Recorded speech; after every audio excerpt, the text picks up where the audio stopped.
들어가서 네, 얘기 예. 좀 나눌 수 있어요? 예, 예. 들어오세요.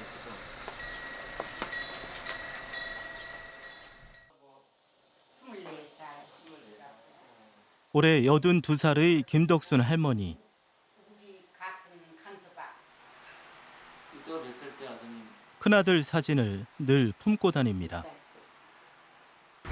여기 여러분 넣어가지고 다 죽은 애 털고 큰아들 사진인데 내가 핸드폰에 그냥 옆에 쳐놔가지고 갖고 다녀. 보고 싶으면 보려고.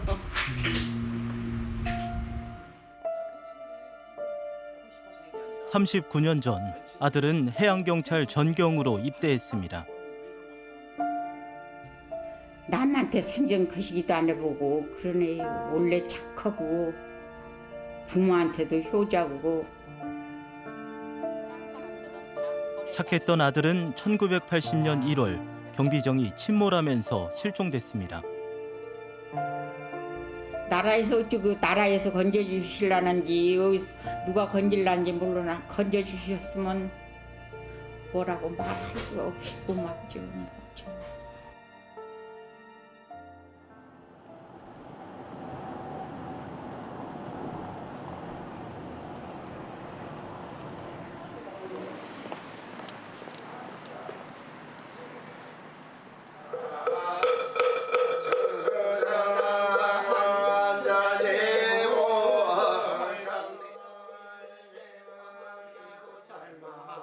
삼십 39년 전 세상을 떠난 남편을 위로하는 영혼제.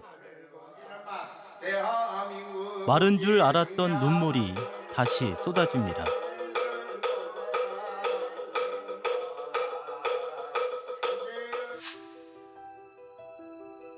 남편은 침몰한 경비정 대원 중 계급이 가장 높은 정장이었습니다. 경비 나갈 때 꼬맹이 둘이도 손잡고 좋다고 깔랑깔랑 까불어서 하면서 이제 따라가가지고 그래가지고 남편의 출근길은 그게 마지막이었습니다.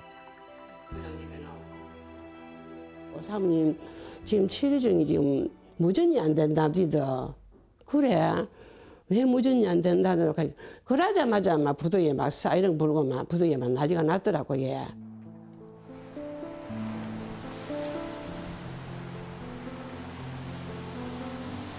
남편이 묻힌 바다. 명절에는 꼭 바다를 찾습니다.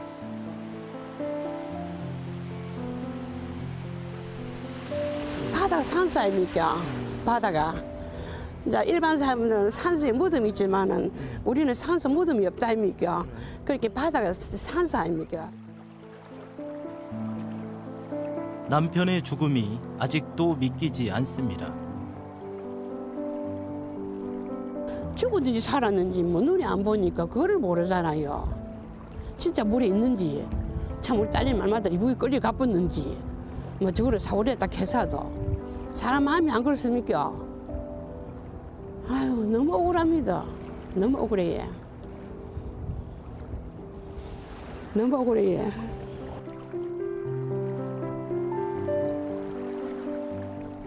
(1980년 1월 23일) 동해에서 무슨 일이 있었던 걸까요?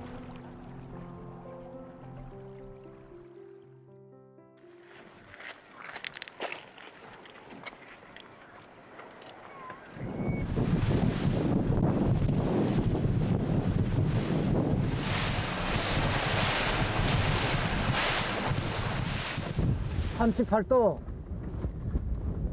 27분 4564 됐어요. 아, 이거예요? 여기 또 요 위치라고 가라앉은 위치. 39년 전 해경 72정이 침몰했습니다. 다른 경비함정과 충돌했습니다. 우리가 아침에 저 4시에 조업을 나가려고 이제 나오니까 이거 지리가 이제 밤 사고 났다 이래가지고 우리가 조업을 그만두고 이제 9척이 이제 수색을 나왔죠.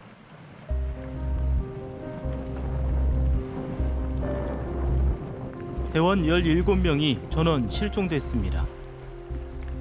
경비정 정장은 그의 친구였습니다. 그래도 내가 여기 오랜만에 나와가지고 친구들 술 한잔 이제 보여주려고. 김정은 씨 참 가려 늦게 친구라도 늦게 나와서 미안하네. 한 잔 먹고 그래도 잘 좋은 곳으로 가게. 취재진은 72정을 추적해봤습니다.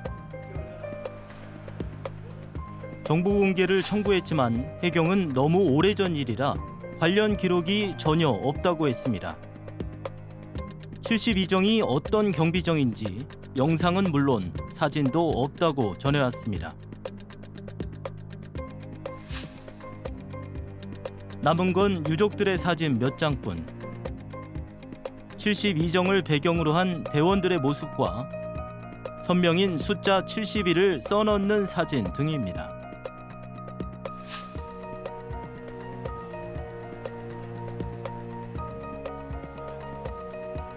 사고 당시 해경 전경으로 근무했던 민윤진 씨. 경비정이 나가다 사고 났으니까 인명구조 하라는 그렇게 다급하게 그렇게 전화를 받고 가가지고 해군 기지장인데 협조 요청이 나가지고 어디냐 그래가지고 그래서 저기다 하고 내가 보여줬고 그 물건도 봤지. 손으로 이렇게 해주고. 72정의 옛 모습도 뚜렷이 기억했습니다. 이제 함교지 함교. 여기가 이제 조타실이 여기 요만하게 있지. 요만하게 있고 그리고 여기가 이제 출입문. 여기가 침실이야. 여기가 요 출입문 들어가가지고 요렇게 들어가가지고 요렇게 들어가거든요. 여기 출입문. 요 부분은 전부 기관실. 요렇게 딱딱딱 구분되어 있죠. 1973년 촬영된 해양경찰 565호의 훈련 영상입니다. 복수의 전직 해경 관계자는 원래 565였던 함정 명칭이 1970년대 말 72정으로 변경됐다고 증언했습니다. 정원 20명인 60톤급 해경 경비함정. 1972년 해경이 대한조선공사에서 인수했습니다. 1980년 1월 23일 당시 무슨 일이 있었는지 알아봤습니다. 국가기록원에서 입수한 문서입니다. 경비함정 충돌 직후 작성된 최초 발생 보고 문서. 40년 가까이 비공개 상태였습니다. 최북단 경비 업무 중이던 두 경비함정이 짙은 안개와 높은 파도 속에 충돌했다고 돼 있습니다. 무엇보다 200톤급 207함이 가해선으로, 침몰한 72정이 피해선으로 명시돼 있습니다. 그 문서를 보고 굉장한 충격이었죠. 저희들이 이제 맨 처음에 뭐 가해자도 있니 뭐 하니 뭐 그런 소리를 많이 들었는데 국가기록원이 진실이지 않습니까? 죽은 사람들은 말이 없지 않습니까? 한 명도 살아있는 사람이 없으니까. 이 비공개 문서를 단서로 취재진은 광범위한 자료 조사를 진행했습니다.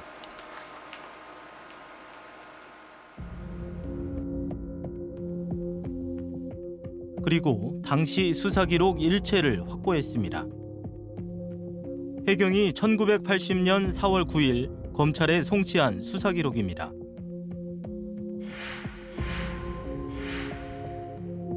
이 기록으로 72정 사고를 재구성했습니다. 1980년 1월 23일 수요일 새벽 5시 72정은 고성군 거진항 동쪽 6마일 해상에서 경비 중이었습니다. 잠시 후 동해 합동작전지원소에서 이동 지시명령이 내려집니다. 지시에 따라 72정은 북쪽 대진항 연안으로, 항구에 있던 207함은 대진항 동쪽 6마일로 움직이기 시작했습니다. 엇갈리던 두 함정은 잠시 후 충돌했습니다. 72정은 곧바로 침몰했고 대원 17명은 전원 실종됐습니다. 하지만 의문점은 여전합니다. 가해 선박으로 지목된 207함 당직 사관은 사고 당일 5시 13분 레이더에 잡음이 발생하더니 72정으로 보이던 물체가 레이더에서 갑자기 사라졌다고 진술했습니다. 또 7분 후인 새벽 5시 20분쯤 72정과 충돌했다고 밝혔습니다. 레이더가 사실상 고장난 상황에서 함정이 나가는 방향을 살펴보는 필수 근무자인 이른바 견시 인원도 없었다고 합니다. 최북단 해상인 탓에 상대적으로 경비가 삼엄한 점을 고려하면 좀처럼 이해할 수 없는 대목입니다. 수사 기록에는 또 72정이 지시와 달리 적색 깜빡이 등을 켜지 않고 항해했다고 적시했습니다. 가해 함정 탑승자들의 진술만 듣고 72정에 사고 책임이 있다는 점을 강조한 겁니다. 그래 72정을 전부 덮으시 안 하고 그러고 저거는 시시하고 지금 저거는 저리 다리 펴고 산다 아닙니까? 기상 악화를 주요 사고 원인으로 거론했지만 당시 현장에 나간 유가족과 목격자들은 날씨가 좋았다고 기억합니다. 하루 얼마나 맑아졌다고 하늘이 그때 매달 사고 날씨가 얼마나 좋았는데. 그때 당시 육안으로 보실 정도면 날씨도 상당히 괜찮았네요. 당연하죠. 그리고 내가 얘기하잖아. 날씨가 상당히 안 좋았으면 72정이 피항을 왔어야지. 그 왜 나가 있었냐고요. 취재진은 당시 72정과 충돌한 가해 함정 207함에 타고 있던 대원들을 수소문했습니다.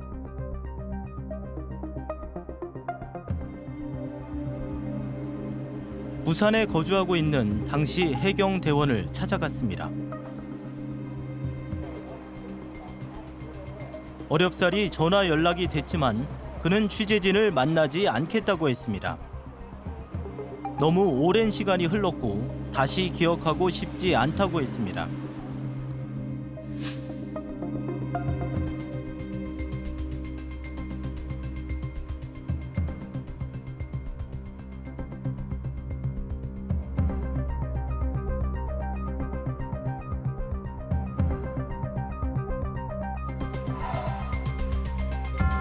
신군부 시절 관계기관은 서둘러 사고를 마무리했습니다.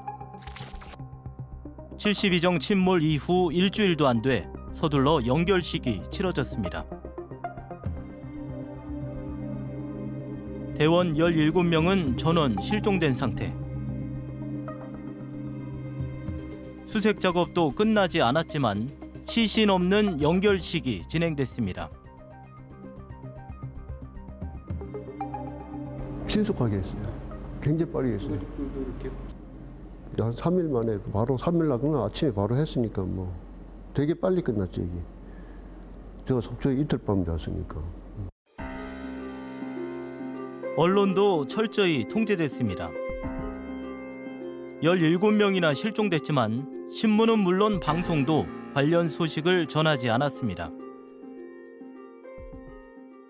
한 6시경 돼서 막 쏜살 그지 왔더라고 어디 듣고 대반에 막 그 방글스미 속도가 든 데로 가지고 오니까 오는데 어째 중단해버니만 딱 중단 시부터 방송도 안 찾았답니까? 방송도 안 했습니다.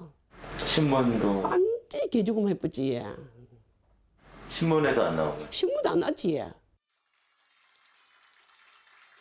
72정은 신군부가 1979년 12.12 군사반란으로 권력을 잡은 지 한 달여 만에 침몰했습니다. 기사 사전 검열 등 군부가 언론을 장악한 시기였습니다. 보도 지침이 있죠. 당국의 발표 없이 보도하는 거 안 된다. 이제 그게 첫째 조건이고. 군 신군부 시절이기 때문에 그때 그렇게 무서운 시절이었으니까 그거를 알고도 사실은 발표를 못하고 보도도 못했던 거죠. 네가 살라면 하지 말아라 하는 정도로 얘기를 했으니까 나는 그걸 인지하고 안 했던 거죠.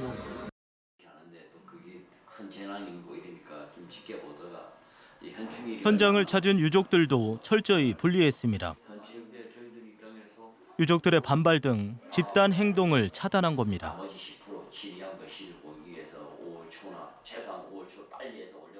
그러니까 저희들이 이제 유가족 한 사람이 뭐 질의를 하고 뭐 이렇게 하고 이러면은 뭐 경찰들 보고 밀어붙여 이래갖고 밀고 저쪽에 가서 한 군데 가서 방안에다 가득해놓고 이랬습니다. 마지막 날 집에 오는 데까지도 경찰이 같이 올까봐 묻힐까봐 집에까지 뒤에서 이렇게 따라오고 이랬습니다. 그렇게 39년 국가는 72정을 외면했습니다.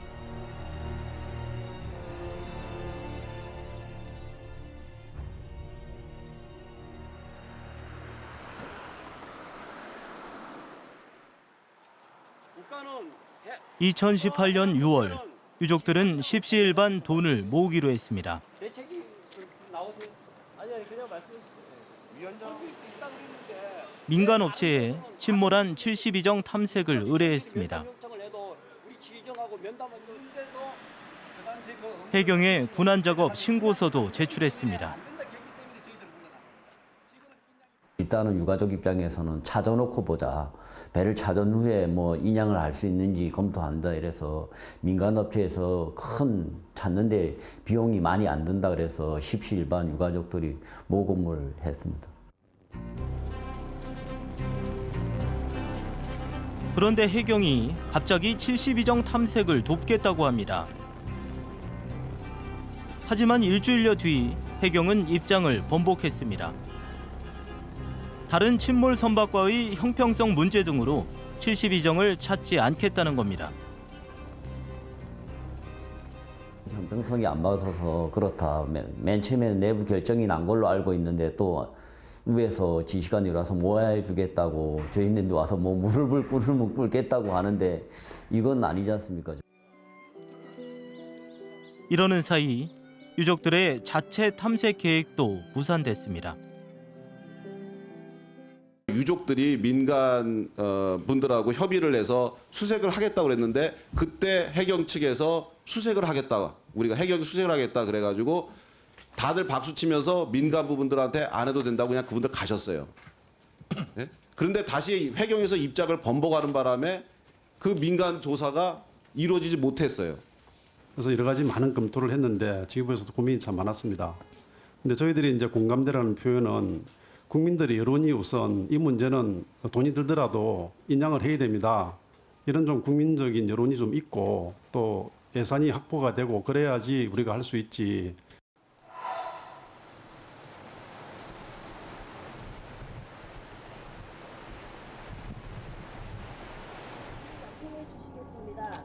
우여곡절 끝에 72정 탐색이 시작됐습니다. 1980년 1월 해경 72정이 침몰한 바다. 가족이 잠든 그 바다에 국화 한 송이 던집니다.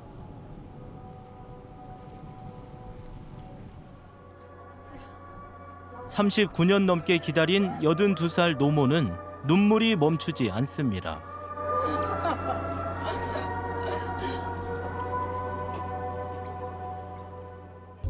있어야 될 텐데 그때 말로는 워낙에 짚어서 사람도 못 들어간다고 그랬었어요. 원래 빠졌을 때는. 이제는 아들을 집에 데려가고 싶습니다. 될라는지 안 될라는지 그거야 모르지. 내가 할 수 있어. 우리 잘 있어라 그랬지.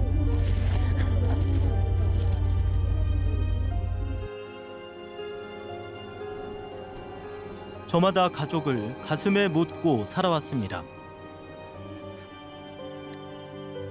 침몰했다는 그 생각이 이 사람이 죽었다는 그 생각은 안 들더라고요. 근데 이렇게 세월이 흐르다 보니까 아무 감각 없이 그냥 앞만 보고 살아왔던 것 같아요.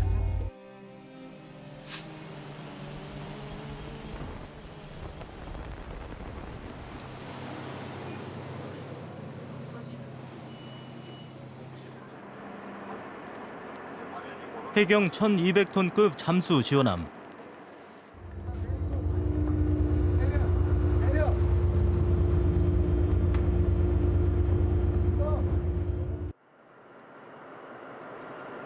해저를 영상화하는 장비를 투입합니다. 여기 제대로 나오네요. 저 작은 걸 암초.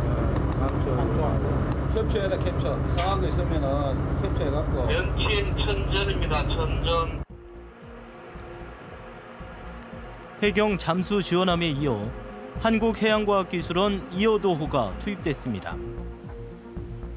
천안함과 세월호 인양도 지원했던 357톤급 해양과학 분야 전문 조사선입니다.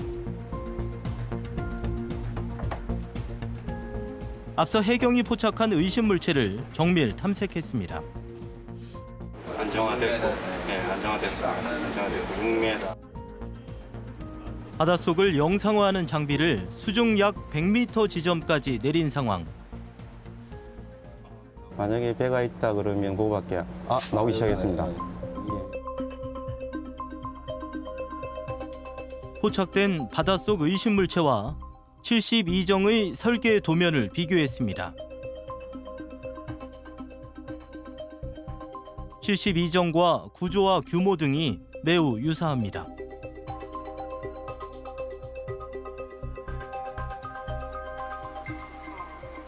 수중에 ROV, 일명 무인 잠수정을 투입했습니다.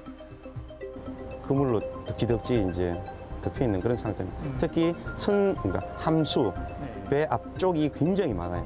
한폭 거치대로 보입니다. 그래서 일반적인 그런 어선의 형태는 아닌 것 같고요. 우리가 폭 거치대로 봐서 역시 함선이지 않느냐. 자기장 조사를 통해 72정과 같은 철선이라는 것도 확인됐습니다. 사실상 72정이 확인되는 순간입니다. 사이스캔 영상하고 거의 일치하는 그런 것들을 갖다가 저희 찾아내므로 해서 이게 72정과 굉장히 유사하고 거의 72정으로 추정되는 그런 확신을 가지게 된 겁니다. 해경은 추가 정밀 탐색을 한 뒤 선체 인양이나 유해 수습을 최종 결정하겠다는 입장입니다. 국가는 저희한테 어떤 그 의무를 요구하죠. 병역, 납세 등등. 그러면 우리가 병역이라는 거는 이제 국가 의무라고 굉장히 강조를 하는데 그 병역을 하다 보면은 어쩔 수 없이 희생자가 생기게 돼 있죠. 그래서 돌아가신 분을 살아서는 아니지만 죽어서라도 가족들한테 돌려줘야 되는, 그리고 그 가족을 돌봐야 하는 그런 책임이 국가한테 있는 거죠.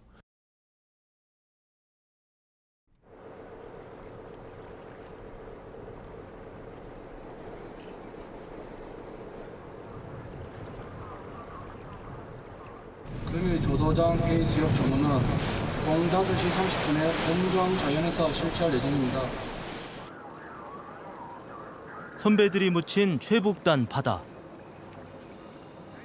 우리는 여기서는 긴장의 끈을 놓을 수가 없었죠. 굉장히 좀 신경을 바짝 쓰죠, 이쪽에서. 그 바다에서 후배들은 선배들의 일을 계속 이어가고 있습니다. 그때 그 한 명도 구조가 안 되고 전부 다 같이 들어가 있으니까 선배들 위해서도 좀 더 열심히 근무를 해야겠다. 그런 사명감 가지고 열심히 하고 있습니다. 수십 년째 바닷속에 방치된 순직자들. 이제 국가가 응답할 차례입니다.